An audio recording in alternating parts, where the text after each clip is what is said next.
আসসালামু আলাইকুম বন্ধুরা, কেমন আছেন সবাই? আমরা এসেছি গোসাবা।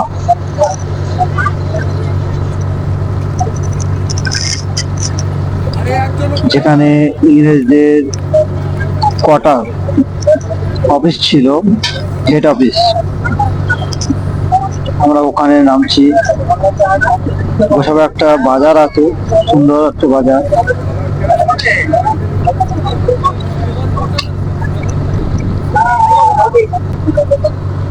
ভিডিওটাকে বেশি বেশি করে শেয়ার করে দেবেন, লাইক ও কমেন্ট করবেন, আর সাবস্ক্রাইব করে পাশে থাকবেন।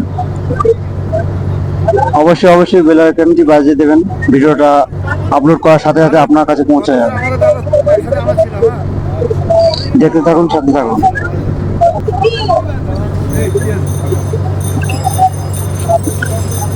এটি হলো গোসাবা বাজার।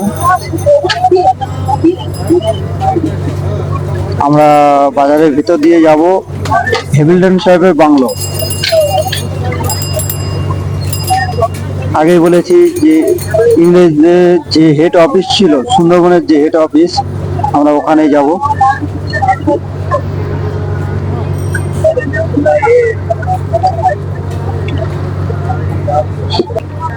আমরা এইমাত্র পৌঁছে গেছি হ্যামিল্টন সাহেবের বাংলো। যে ইংরেজদের যে হেড অফিস ছিল ওখানে পৌঁছে গেছি।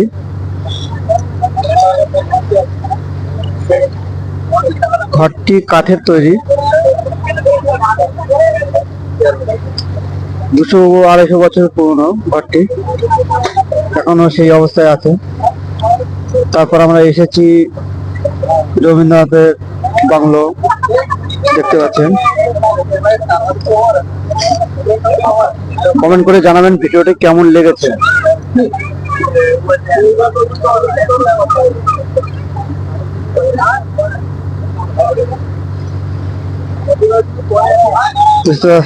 সাইডে একটা রবীন্দ্রনাথের মূর্তি আছে, খুব বড় মূর্তি।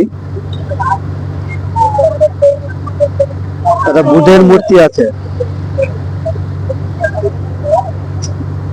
দূরে, দেখতে পাচ্ছেন। আমাদের এন্ট্রি ফি নিয়েছে 5 টাকা।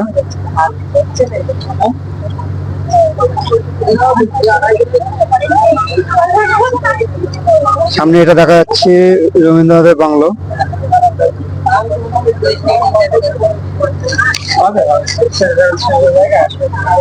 খুব ভালো লাগছে, খুব সুন্দর জায়গা। তবে আমি বলবো সবাই একবার সুন্দরবনে আসার জন্য। সুন্দরবন খুব সুন্দর জায়গা, যারা আসেনি তারা অবশ্যই আসবে।